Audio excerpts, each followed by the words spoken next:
Hi guys, welcome to my first ever speed build on this channel for Jurassic World Evolution 2. I have obviously been talking about this game and Planet Zoo a lot on this channel, but you guys have never actually seen any gameplay from me. And I've been playing these games recently, especially Evolution 2, thinking, I might as well be recording this so that I can upload it and see if this is something you guys would enjoy. If this is content for me you guys might like to see. So we're trying it out, and this is also obviously my first time recording a speed build voiceover. So I have stopped and restarted this recording so many times, but I'm trying to push through for you guys. It's difficult for me not having a script to read. But I have notes, so we're making do. I have been watching people play Jurassic World Evolution 2 since the game first came out. Mostly Evolution Square. She is definitely my biggest source of inspiration when it comes to building in this game. Her style has really influenced and informed mine. All of her tips and tricks, using decorations as fencing and leave no path unlined, and the superiority of the fluffy bush, all the good stuff. I really value what Evo does, and she has informed how I create in this game, but I'm in no way as much of a professional as her, if you could say that. I don't know how you would be a professional in this game. But if anyone is, it's Evolution Square. I also watch Caesar Creates, and his style in this game is similar, really dense, really decorative builds. Just squeeze in as many decorations as you can and hope your frame rate doesn't drop too much. But yeah, I love this game, and I wanted to record something for you guys. This is a brand new park that I'm starting. This map is Autumn, Pennsylvania, the square map. Why did I say it like that? This is the square map for the autumn version of Pennsylvania. So it's got the red and orange trees, which this is my favorite map in the game, and I usually start my parks on this map. I just love how colorful it is. I love color in my dinosaurs, and I think I just get these really pretty, really colorful parks when I build on this map. And so this is where I'm starting out. Also, I'm not huge on mixing foliage from different biomes, and so here we have, the temperate trees are definitely my favorite set of trees. They're so fluffy. I just love them. And those paired with, right on cue, the amazing fluffy bush from the taiga biome, I believe. The fluffy bush paired with the temperate trees is just perfect for covering up the messy edges that you get when using decorations instead of the actual mechanics that this game has. But I just love the temperate trees. They're my favorite. I really need them to hide all of my ugly edges. But yeah, my plan for this park is just to make something really colorful using my favorite species in the game. Nothing crazy. I just wanted to start something fresh for this recording. And going into it, I was thinking, okay, how do I want to start this park? I'm not great with entrances, so I'm thinking, what would a good first habitat be? And I decided I wanted the entrance to be kind of overlooking this big lagoon right when you walk into the park, and you get this great sight line into this lagoon, which is going to be for Archelon. And so that's how we're starting it off. I don't have much of a plan, except for I want to use my favorite species. But, obviously this all depends on if you guys enjoy this video, if this becomes a series or not. I love lining path with rocks, as you can see, and I cut out a lot of, yeah, there. I cut out some of the tedious stuff for you guys. But even then, this video is very long because I'm starting a brand new park, and I'm doing not, it was going to be just the lagoon, but it ended up becoming 2 habitats right when you enter this park. But yeah, I wanted this overlook into the lagoon, and so you saw me at the very start there fiddling with these Malta wall pieces to see how close to the lagoon I could get them at this elevation, and it's sadly not as close as I would have liked, but that actually ends up being a good thing for this build, which you'll see later. But yeah, starting off with the lagoon, lagoons are difficult to make them look good, which is why I like building for Archelon and Lagoon so that I can use these rock platforms. I think they really add a lot to a lagoon. And yeah, I'm going to be fading in and out as I have things to say, but when I'm not talking, enjoy the build.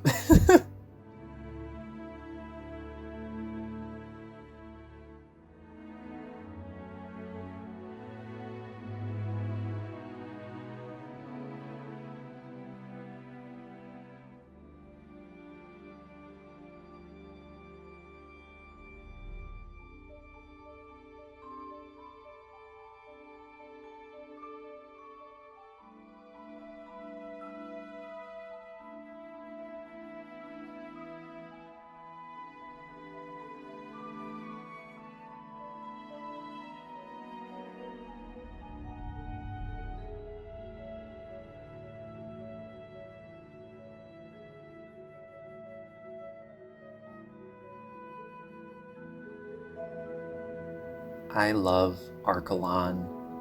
It's one of my favorite lagoon species in this game, and I just felt like they'd make a really good entrance animal.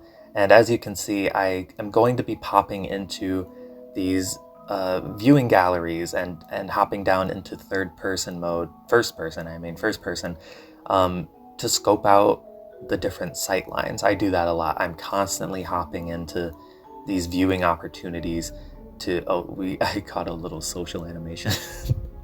I'm hopping into all these viewing opportunities to make sure the sight lines are really good, and those sight lines are how I know where to add these decorations at the bottom of the lagoon and all that sort of stuff.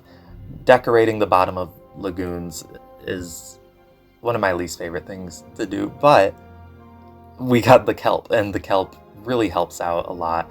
Usually with kelp, I line the edges of a lagoon, and I put them under the rock platforms.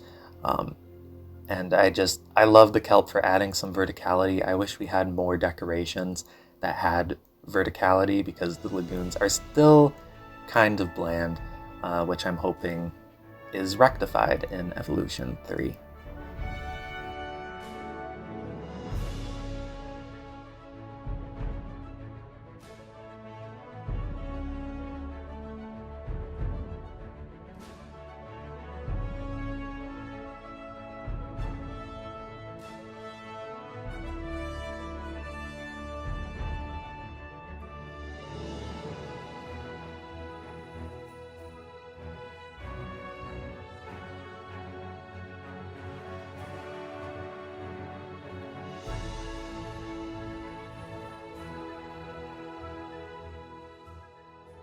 Now, right here is when I realized that there's enough space, there's enough of a gap between the Malta walls up, this elevated lookout and the lagoon. I was like, you know what?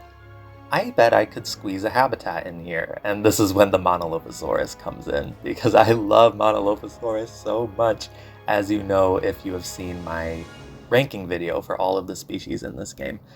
And so I decided I would squeeze in a little Monolophosaurus habitat, and it actually uses no fencing at all. It is only these rock walls with bushes, and the back of the habitat is the edge of the lagoon. And so, the Monolophosaurus end up being completely contained. But I didn't actually use any fencing in this build. And I just love the look of the decorations. And as I said, lining path with rocks. A lot of people like to line path with planters, which does look good, but I'm not a big fan of it. It can create this sort of jagged look if the slope is really steep, and I'm like, someone could just hop over that. I really prefer lining path with rocks. It creates a much more natural look, in my opinion. I really enjoy it. What we're doing here is adding food on one side of the habitat and water on the other side of the habitat so that it encourages the Monolophosaurus, once they're in here, to move between the two halves.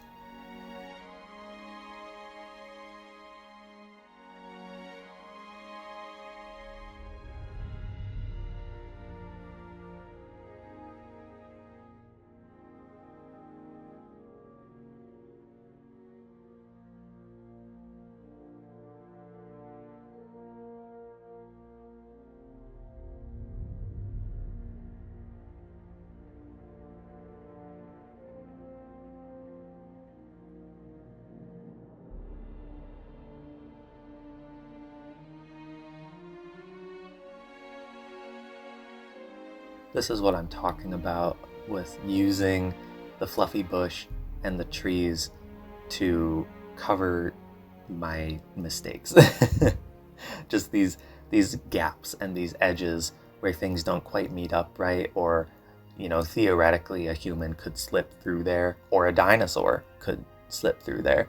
Just hide it with a fluffy bush. It works wonders. Now what you're seeing here is an issue of mine where I see a gap and I think to myself, I can fit a rock in there, and I will spend like a full minute. I've cut out, this is a lot. I'll spend like a full minute just rotating around. There you go, as you can see, just rotating rocks to try to fit them into these itty bitty nooks and crannies, and you can't even really see them at the end. But I don't know, I find it satisfying. The hitboxes in these games. I don't know why I said these games. I've never actually played the first Jurassic World Evolution. I just watched people play it. So I'm a fake fan. I never played Evolution 1. I've only played Evolution 2. But now I forgot what I was saying. It'll come back to me, I'm sure. The hitboxes, they're a bit rough at times. Frontier, please remove the rock hitboxes in Evolution 3 just so I can blend them together like in Planet Zoo and make actual rock walls, because rock walls are beautiful. I play so many rocks, guys. My builds involve so many rocks.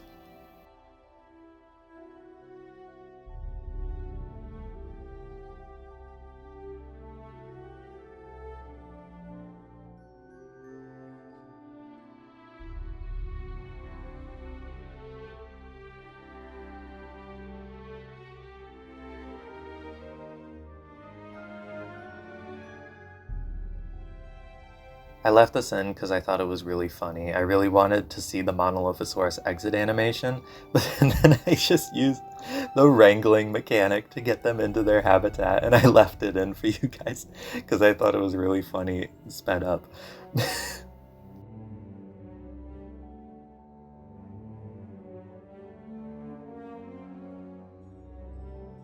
Monolophosaurus is, according to my ranking, my third favorite species in this game, but it might be number one. Oh wait, they get out and then I go back and I do it again. That's so funny. I love Monolophosaurus. I love the pattern that Frontier gave them. They're one of my favorite small carnivores, and I really use them in pretty much every park. And so when I had this little gap between the lagoon and this viewing point right when you enter the park, I was like, this will be for Monolophosaurus. It took no time for me to come to that conclusion.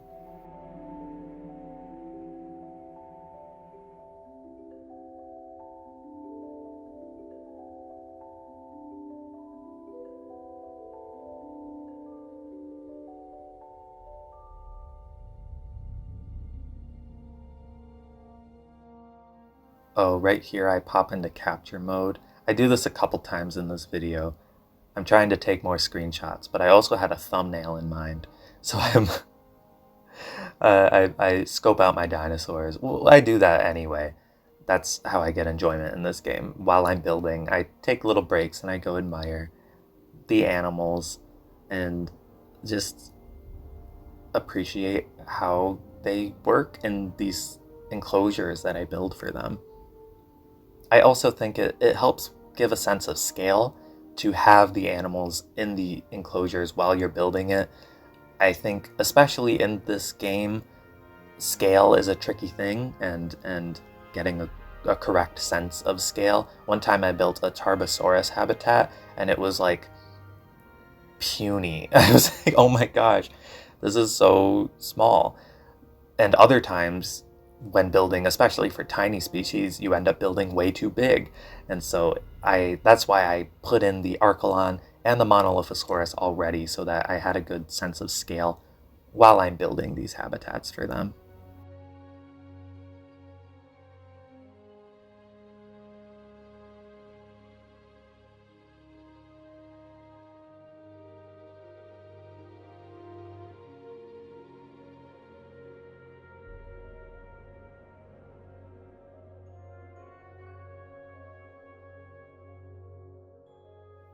What I'm doing here is creating a line of rocks that will basically act as an invisible fence.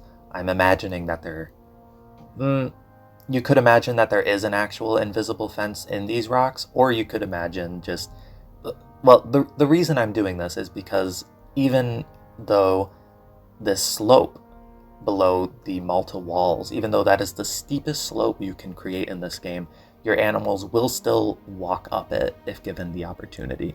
And so what I'm doing here is basically creating a line of rocks to prevent them from going up there.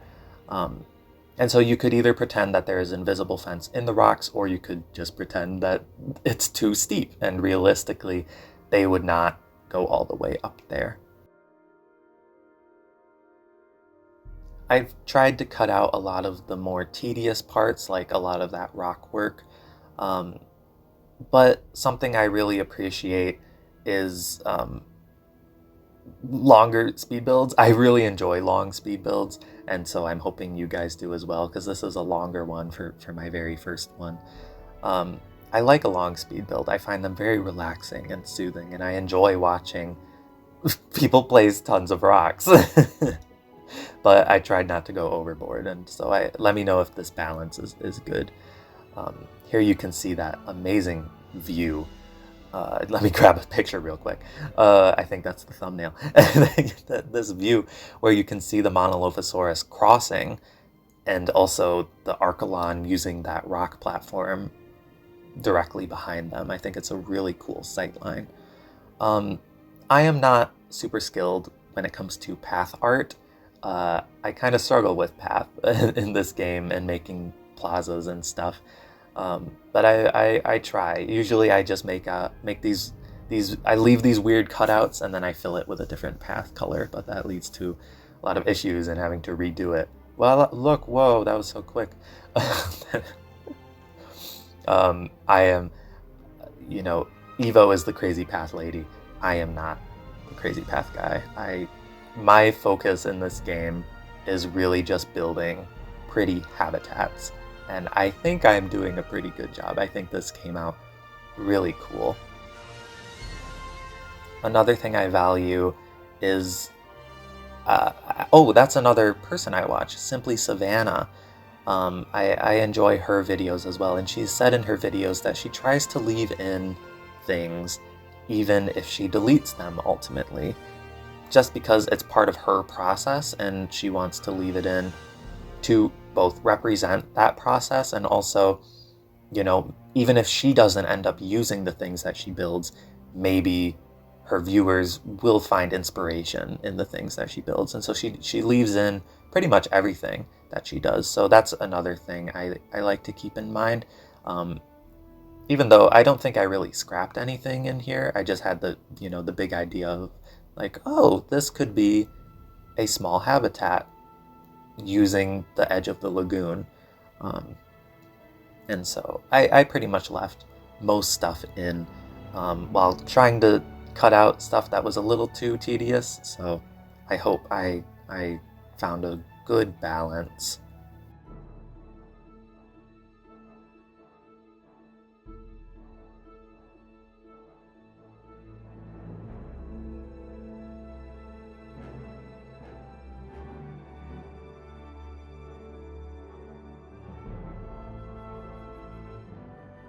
What I'm doing now is getting started on a backstage area, which I try to keep brief-ish, but no, actually, this is a perfect example of what I was talking about.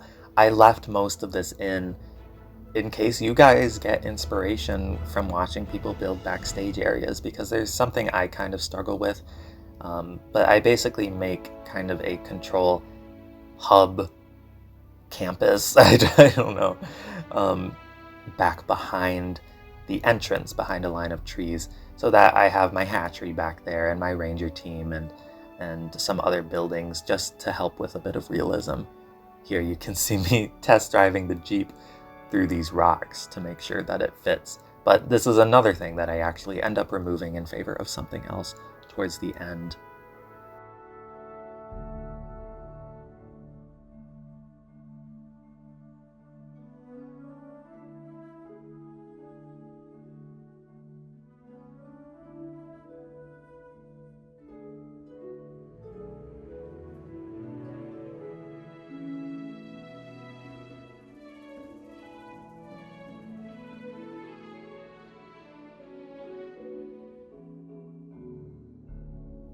This is something I love to do, using the red flags as do not enter signs or staff only signs.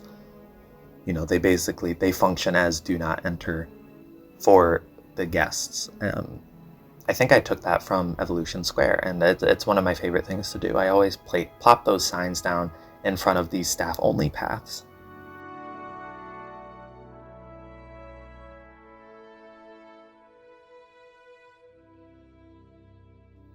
So what I'm building now is not an actual habitat, but more of like a quarantine animal release area, an isolated habitat where staff could observe these dinosaurs before finding a place for them in the actual park.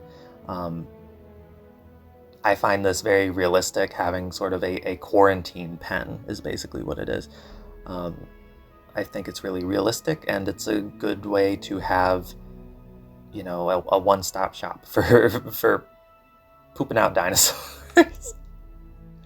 I don't even know what I'm saying anymore, guys. I've never done this before.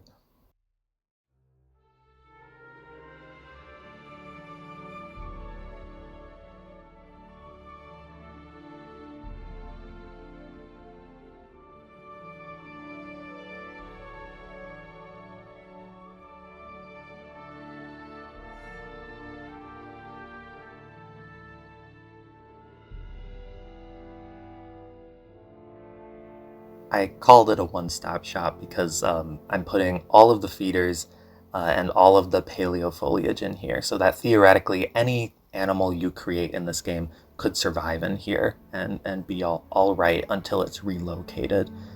I don't love the paleo foliage in this game. I think it doesn't mesh well with, you know, the actual foliage, like the tree sets and you know, the actual forest that we have on all of these biomes.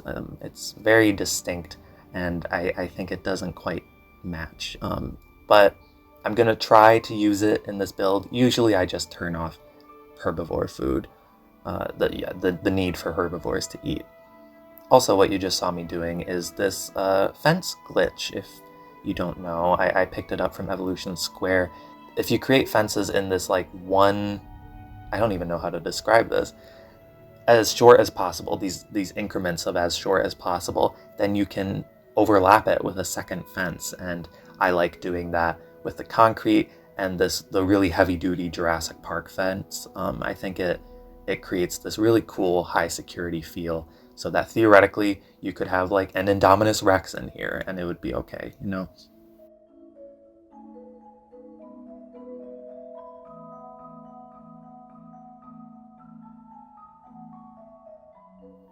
Anyway, I decided to have the herbivores need to eat turned on in this park, so that when I eventually add J-Holopterus and Oviraptor, they actually eat as well.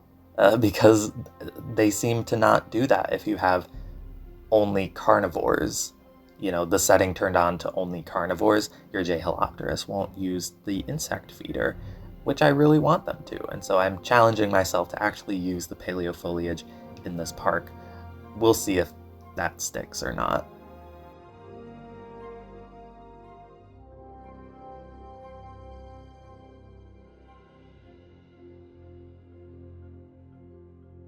I feel like decorations really make a backstage area. We have so much like utility. Why did I say it like that? Utility stuff. All these crates and cages and bins and boxes, and they really work wonders for adding clutter to a backstage area and helping it feel a little more realistic.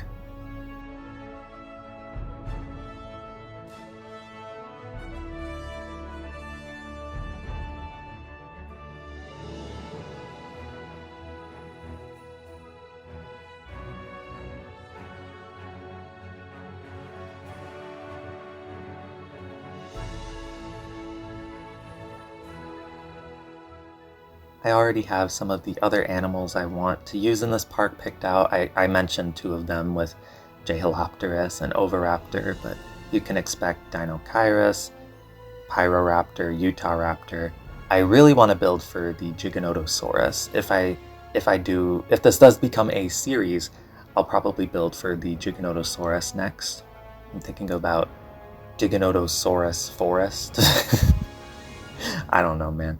But Giganotosaurus has some of the prettiest skins in this game for a large theropod, and so I'm looking forward to building for them. This park, I should say, started with me wanting to build for Giganotosaurus, but I was like, obviously that can't be the entrance animal, so I did this instead, and I'm hoping I can get away with making them the second build. But also, that's something I kind of struggle with. I really want to build a park from the starting point and build forward from there. Build out almost chronologically, you could say, from where the park starts. But you don't have to do that, and that's something I'm trying to reinforce in my head, that you can build things wherever. Just pick a spot in the park and build what you want to build, and then connect it later. And that's how you get these really natural, smaller habitats just in the gaps that are naturally created by whatever you do. So I'm going to try to do that with this park and not just build the Giganotosaurus habitat behind the lagoon, but actually, pick a spot and then connect it down the line.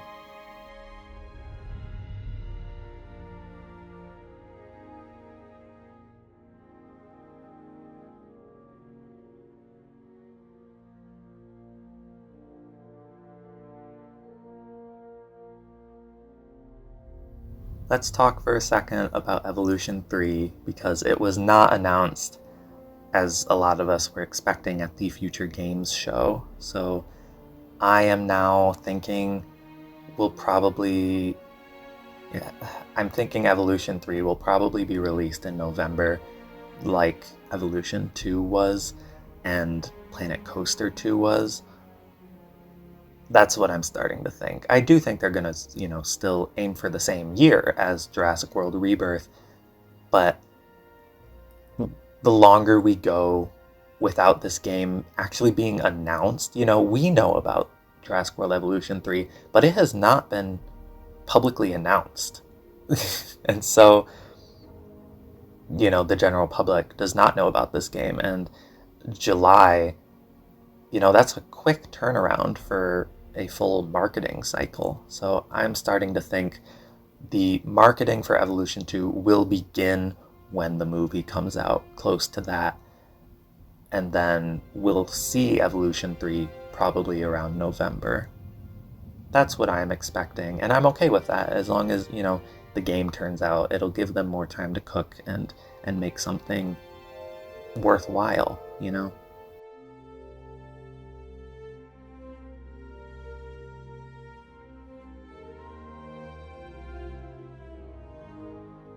I drive this Jeep so many times in this video, I'm just realizing, just to check gaps and to herd Monolophosaurus. But in this instance, as you saw, it went back behind these buildings, and so I thought, oh, that should be sort of a second path, and I made it sand.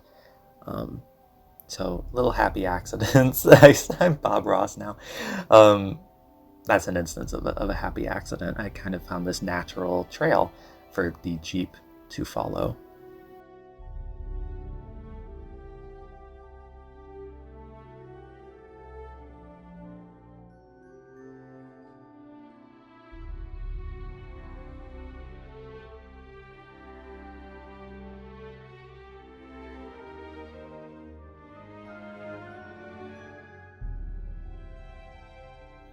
This is where I decided that I actually wanted to use a gate instead of just this staff-only path to have the Jeep be able to come out of. Because a lot of my builds are fully encircled in rocks. Like, there is no way for a person, or a Jeep for that matter, to fit through any of the decorations that I line my park with. But that also means I have to find a way for my Jeeps to be able to get around. And so for this park, I'm starting off smart, and I'm adding this gate here, which lets the Jeep into the larger park pretty easily.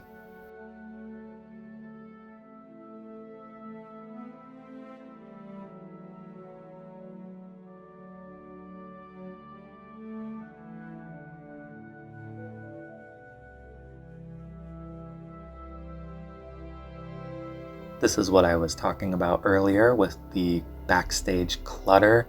I really like how this looks when you just kind of pile stuff together, and sort of imply that, there are shipments coming in, and adding these cranes and whatnot.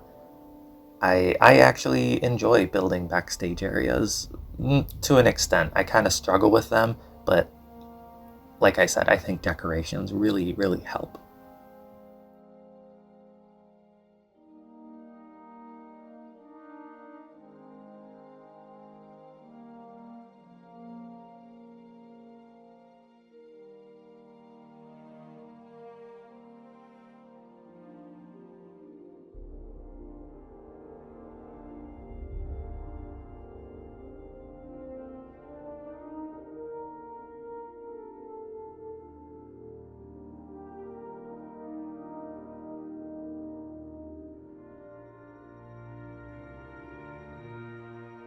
Here I'm trying to figure out what to do in this entrance plaza to make it more interesting, and I settle on using the "When Dinosaurs Ruled the Earth" banners. I do have to shift some things around to make them work, but I actually really like how they ended up looking, and sort of leading guests off into these two separate paths into the park. Also, what you see me doing here and a little later on is mixing the signs. I don't even really know what to call them. The Jurassic Park styles habitat markers with the skulls of the animals on them. We have like a herbivore one and a carnivore one and a pterosaur, and the specific ones for the species from Jurassic Park. I love mixing those with Mr. DNA to sort of imply this little education station where, like, you sort of like tap a button and he goes like, Monolophosaurus, and he's sort of this pre-recorded Mr. DNA voice, tells you some information about the dinosaurs in the habitat that he is stationed at. Even if he doesn't do that, I just like the look of Mr. DNA, and I like using him wherever I can, and so I like pairing him with these habitat markers.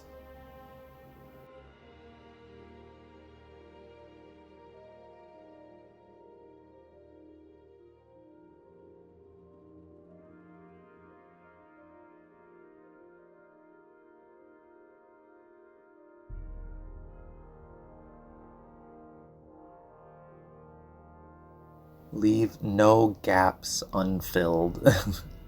Any gap could be a planter if you try hard enough. And so that's what I'm doing a lot in this ending portion, where I'm sort of doing all these finishing touches and filling in these blank areas of grass.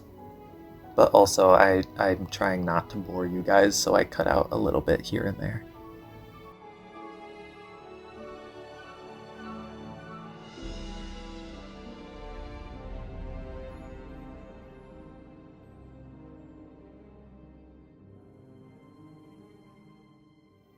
And we are just about done with the speed build. Thank you guys so much for watching. I'm still working on my next video, which will be skins and variants that I want to see in the third game. The script for that is just about done, and I need to get all of my pictures together. So that will be coming soon, hopefully.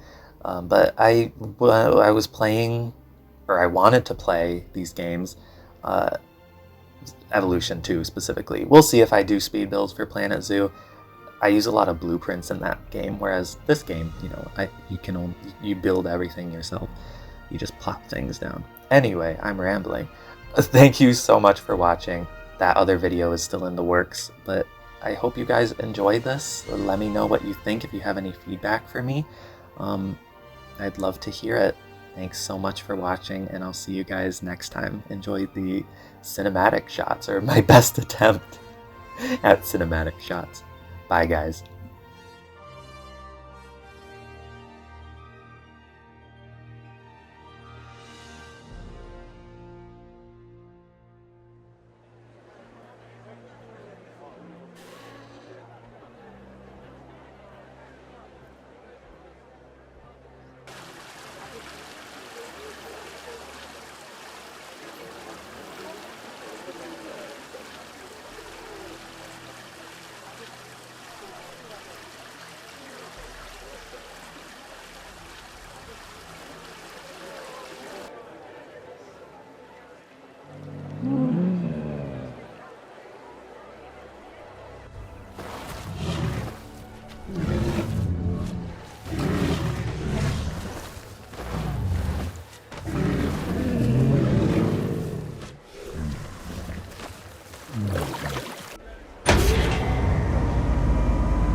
Just like their land-based counterparts, these aquatic animals are perfectly suited to their environment.